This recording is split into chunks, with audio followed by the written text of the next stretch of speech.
Welcome to Sailing Trilleen this week, with a look at exactly what's gone on in the last 7 days. There's been some gorgeous bird action, a stunning anchorage, and Trilleen ventures out into the big blue, however briefly, as she leaves the Caledonian Canal and returns to Inverness Marina. Good morning from Sailing Trilleen. Currently we are at Lagan Locks, the upward side of Lagan Locks between Fort Augustus and Lagan, so between Loch Oich and Lagan. And it is a gorgeous day, really gorgeous. The sun is out, there's a little bit of cloud, but it's mostly fair weather cumulus. It's not anything very hostile. The hills are shining and they haven't yet gone kind of dull. The foliage is still bright in the full flush of early photosynthesis as it races to capitalise on the long days of summer in Scotland. The water is beautiful this morning. It's rippled, it's smooth, and it's encouragingly the levels in the loch have gone up a little bit. So there was a fear last week that the Caledonian Canal wasn't really getting enough water and that it might have to start limiting lockings down at Banavie and Muirtown, the two end locks of the canal. But the levels seem to have gone up a little bit, so that's really good news. It's been an incredibly dry spring in Scotland, unnaturally so, and this is a unnaturally dry period too. So my intentions this morning are, I think, to get underway at some point and head back east. So this will be the furthest west I go on this particular jaunt. I'm not entirely sure where I'll end up. I might simply go into Loch Oich and anchor, or I might go all the way to Fort Augustus top, which is about 11 miles away. The boat's actually performing quite well and she's coping with this sort of inland waterway life. I don't think she likes it very much, but not having a mast, there's a limit to what you can ask her to do. So I'm in Lagan Avenue again now, just drifting down it this time at 2.5 knots. I'm not in any hurry, I'm just enjoying it really. It's gorgeous. I can hear some buzzards over the engine keening to each other somewhere high above, or maybe there's a nest, I don't know, but I can't see it because the trees kind of obscure everything. You can hear but not see. I suspect that if I could stop and dynamically position the boat and get the glasses out, I might be able to see a bit more, but you can't. It's not allowed to stop in the canal, at least not without many special arrangements. So we're just coming up to the anchorage at Loch Oich, and I am still thinking about it, but I think I'm going to go in and have a little sniff and see what it feels like and what the depths are like. I know there's enough depth because I saw Ross Crana anchored there a few days ago, and I know that she draws more than me. I mean, most things draw more than me, to be fair. So I am not sure what the best approach is, so I think I'm probably going to have to feel my way in and see what happens. So just at the moment in the channel, we're in about 10 meters of water, and looking at the Raymarine lighthouse chart, which is quite good for the canal actually, it looks like we might have a pool which is about 5 meters in depth coming up on our left hand side. So that's where we're going to be going in very gingerly, having a sniff around, and then probably we'll come out again, get the boat rigged up for anchoring if that's what we decide to do, and then we'll go back in and have a sniff. Single-handed anchoring in these conditions is a cinch, even if you aren't all that good on your pins. The trick is to take it slow, very slow, and not to worry about repositioning the boat 3 times if that's what it takes. Because the bottom of this loch is what's known as a dirty anchorage. There's remains of moorings, sunken logs, all sorts of stuff down there on the bottom. I've put the anchor down with a tripping line, which in theory allows me to get the anchor back if its tip has got caught under a sunken log or chain.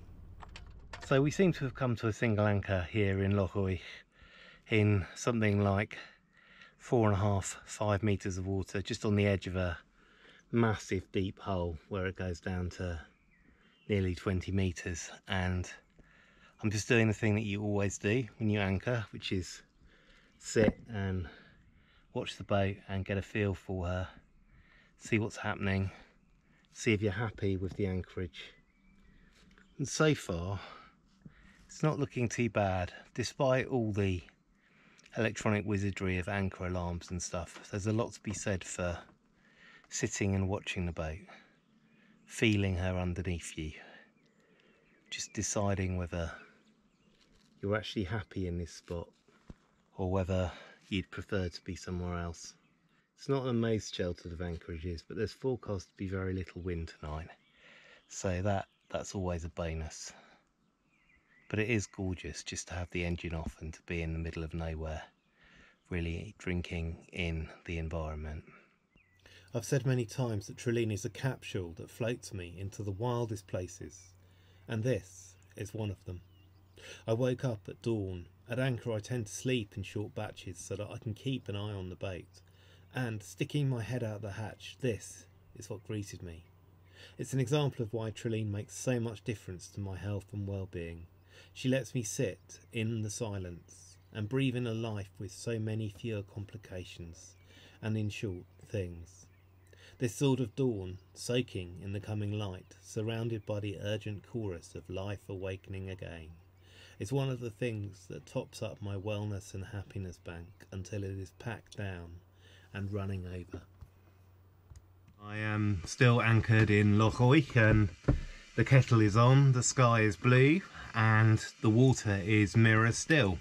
All is very good with the world. So I'm just making some coffee and then I can take my medications and we'll then be heading off eastward again when I have recovered the anchor. I sneaked down Fort Augusta steps, courtesy of a monster yacht, Novara, who allowed me very kindly to ride alongside her. She's a climate science yacht and a fascinating project. There's no footage because it was a bit tense with the wind trying to blow us across the loch and into the wall. Then, in the very bumpy bottom moorings, it was time to have a crack at repairing the stern light. The last one had turned into a pile of corroded components, and unfortunately the only replacement I could find was another of the same, which I expect will be just as not waterproof as the last one. So I decided to roll out the Sikaflex and seal glue the whole thing together. It shouldn't ever need to be dismantled, so hopefully either that won't be a problem or it will be a problem for future Ian. I'm trying not to let the list of defects build up at the moment because I know that it would be easy to do with Trilleen in her mastless state, but it's not something I want to happen because if the mast turns up it will likely happen very suddenly. Fortunately the feed cables to the light were all fine, so it was a simple matter of crimping on some new connectors and then switching up the circuit and testing the light. It's currently 02:45 and I am awake because the loch has finally calmed down. The wind's been blowing from the northeast all week. The consequence of that has been that this end of the loch has been piling up with short, steep, disorganised waves, and it's been a bit uncomfortable here in the Fort Augustus East moorings, and it's been wild watching people going out of here up the loch, and I've just opted not to because I didn't want to get beaten up.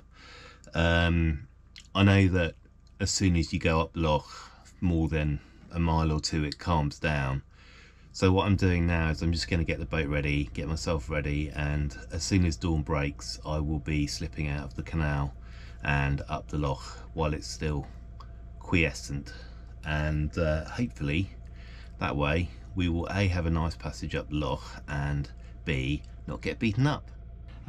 It's just about time for me to get the boat underway to head down to the Clachnahary Works loch and then through the bridge out to the sea loch and into the blue, out of the green fresh water that Trilleen has been swimming in for the last month. Probably won't have done the marine growth on her any harm. It being in the fresh water will have killed it off, so that'll be good. And it won't have been really time for any freshwater growth to have picked up. And anyway, I'm going back to the salt water, so that will clean that off. So that's one way of getting a hull scrub. Excuse the radio, I'm waiting for a call, so I need to leave it on. Yes, so I'm heading back to Inverness Marina, the short transit from Clachnahary Sea Loch.